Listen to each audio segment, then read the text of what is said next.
welcome back to my creative space. This is Emma. It's another wintry day out there, but we're looking on the bright side in here. I hope you're all feeling well and you've had a good week. What an exciting week it's been here. I can't even remember what it was. It's been so exciting. Oh, I know, we've had some builders in, we've had some plastering done that's been waiting possibly a couple of years to finish off a wall, which means I can now decorate this room, which is fantastic. I'm so excited about that. But what else? What else? Oh, I know. Well, it's still winter, isn't it? Well, it is. It is in the UK and the Northern Hemisphere. So if you're enjoying your summer and moving into autumn, well, lovely. That's great. I'm enjoying winter. I do enjoy winter. I enjoy all the seasons, but I am quite getting ready now for a little bit of warmth and a bit more, clement weather, shall we say. I've actually bought myself some tulips this week. I decided when I went did my supermarket shop, I just thought, you know what, I'm going to treat myself, and I bought some beautiful pink tulips because they're kind of my favourite, and I put them in the kitchen on the windowsill where I can see them all the time because we kind of live in our kitchen.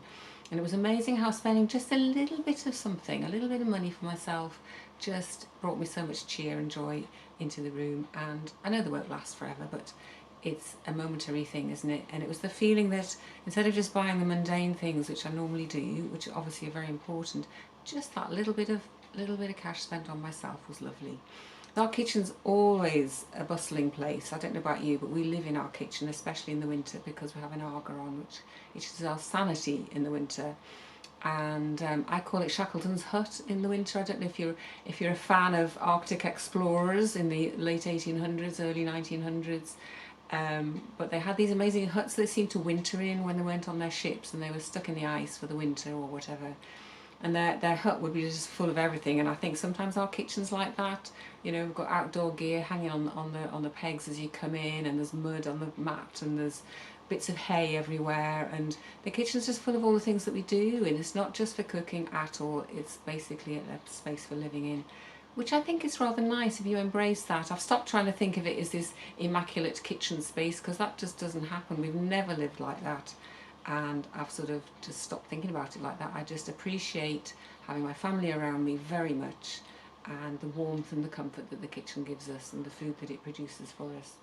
And somewhere to sit, and when the winds are howling around outside, we can sit in the kitchen and keep cosy. So it's lovely, and it's full of very happy memories. Lots of little children's parties down there over the years, and family coming round and all that sort of stuff. Many, many, many happy meals in that kitchen, in chaos. But sometimes chaos is just the best way to be, isn't it? Out of that chaos can come much joy.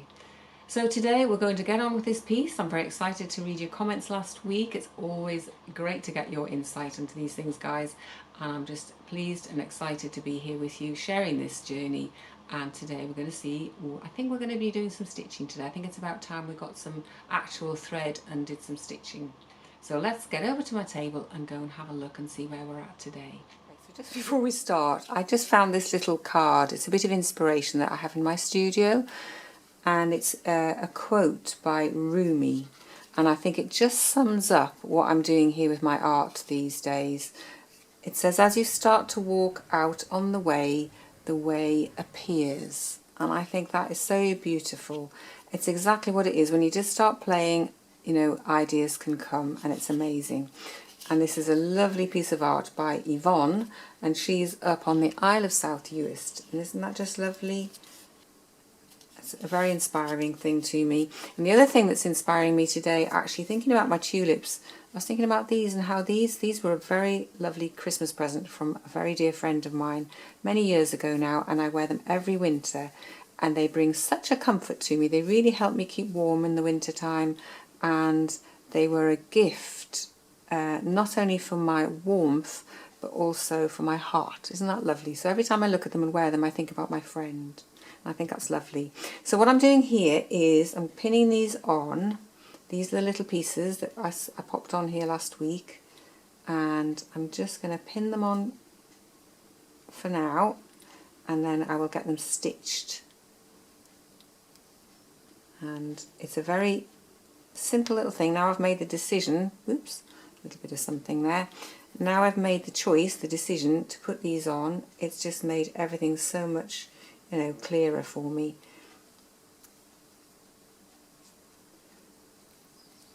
I'm not sure about that one. That one's a bit of a funny shape. You see it's got a very straight edge there, which I don't think is a very good idea. So I think we won't use that one. We'll just cut another piece. I don't want to make it too deliberate, but at the same time, I don't want it with a straight edge. That's no good. It needs to feel sort of curvy, as though there's this flow going on down here. So we'll just pop that one on there. This is such a nice thing to do. Everything I've done on this piece has just been a pleasure, really. So I'm going to choose some threads next, and I'm going to see about getting started with some stitching. I'm not quite sure which bit I'm going to start in. I try and work from one end to the other, I think, because then things don't get gathered up. You know, when you do quilting or anything else like this, you've got to start at one edge and let the fabrics move and sort of shift and breathe. So that's what we're going to do next. I need to choose some threads. Okay, so I've got my little basket of blue threads here, and I'm just kind of eyeing them up and picking out the ones that I think will go with these sort of colours down here.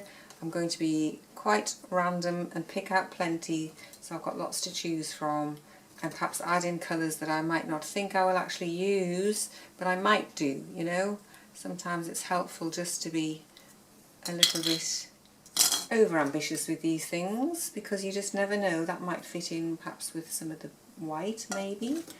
And there's some lovely turquoisey colours here, which I shall put into my little bowl. That's quite a nice one as well. Okay, so, and then we'll bring in the greens.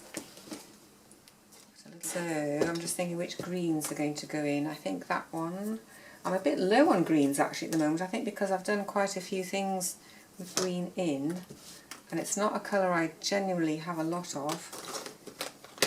But I might not need a lot, you know. I might be able to use the greens plus the blues to mix and match, and that would be lovely. Maybe a bit of this one.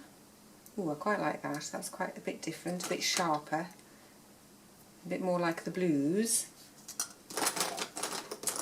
Okay, and then I think this is the yellow choice, and I think I want something fairly simple for the yellow. Like, I only want maybe just the one colour.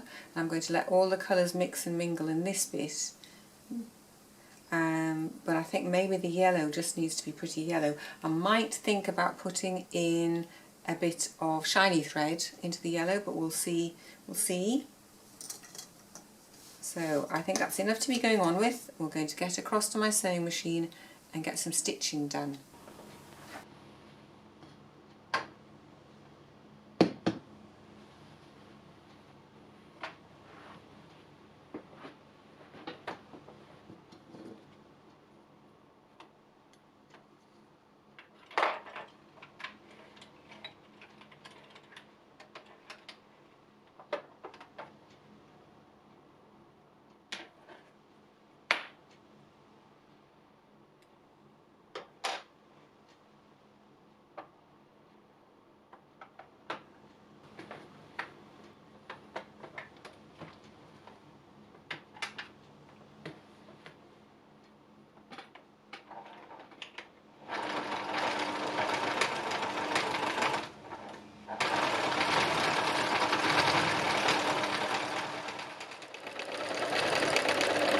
So this is me setting off on the journey with my stitching here.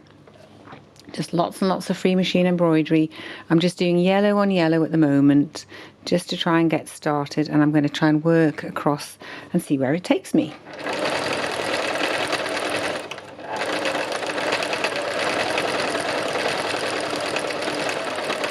I think this is quite a fun bit because I get to choose which bits I'm going to actually stitch onto, which bits I'm going to leave sort of sticking up and flapping around like this, and it's great because it then starts to make it into a whole, like a whole piece, a coherent piece, and I'm not going to be worrying about bits falling off.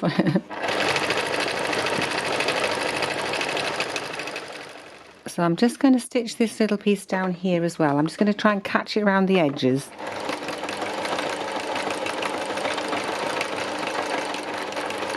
The good thing about using the same colour thread is you can't really see what I'm stitching, if you know what I mean. It's not going to be pronounced, it's not going to stand out.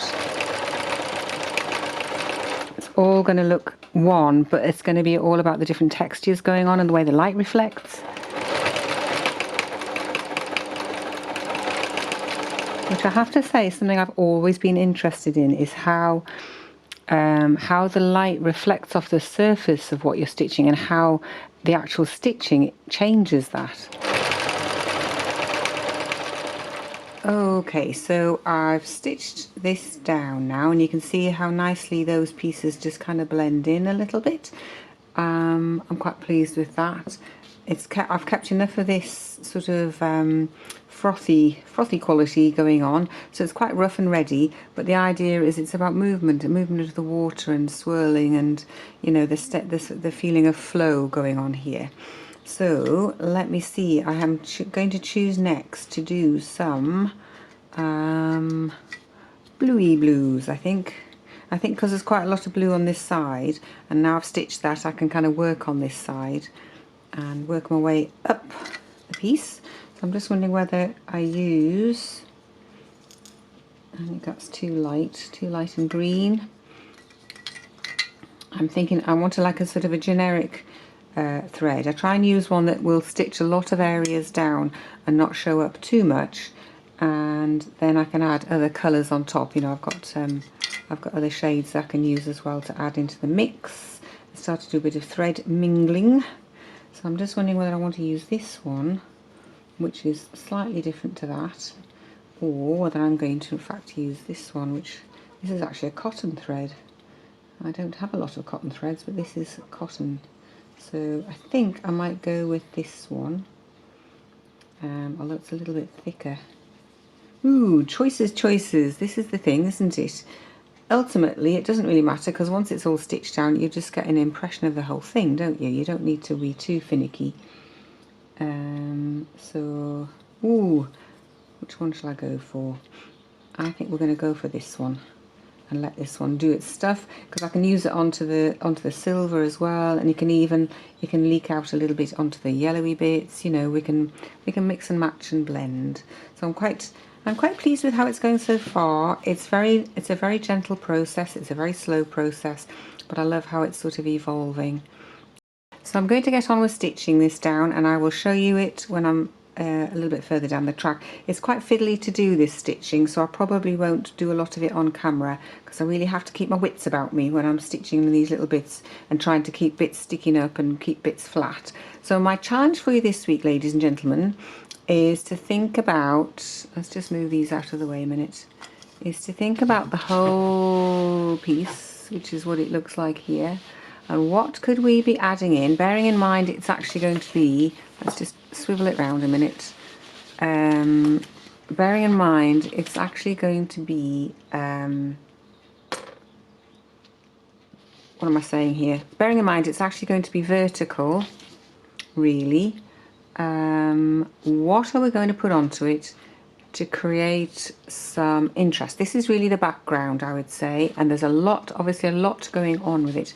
I feel we need something dramatic to kind of pull it all together and give it a focal point. It needs a focal point, doesn't it? And I'd love to know your ideas. I'd love to know what you think.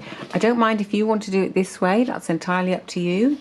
I'll share it with you and you can have it that way, or it could even go, I suppose, let's just swivel it right round and do it with the green at the bottom. You know, so many possibilities. So let me know what you think you would add on here as some kind of dramatic focal point, or something that's going to give, you know, some real edge to the piece, because this is lovely, but it is very textural. Obviously there's a little bit of smoothness here, but it's quite busy at the moment, and I think it needs something just to pull it all together. So let me know in the comments what you think. I'm always fascinated to see what you come up with, because I love how you see things slightly differently to me, and that's joyful, because we all see things differently, don't we? And I just love that you come up with some fantastic ideas, and that's part of the game of this, playing this game with you. It's just wonderful. So I'll get on with some sewing, and I'll be showing you that next week, I think now.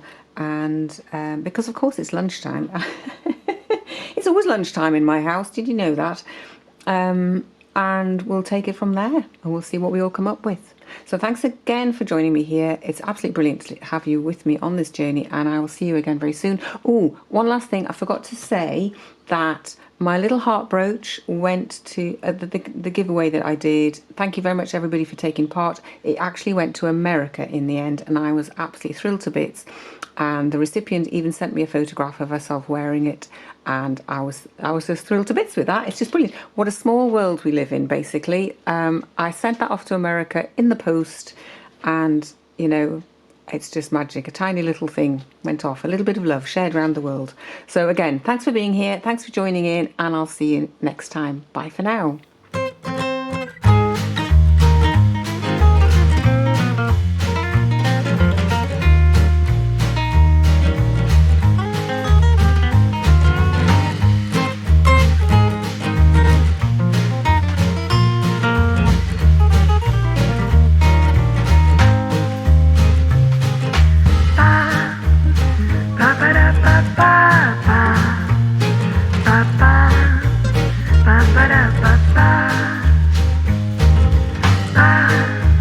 Ba ba da ba da ba da ba ba.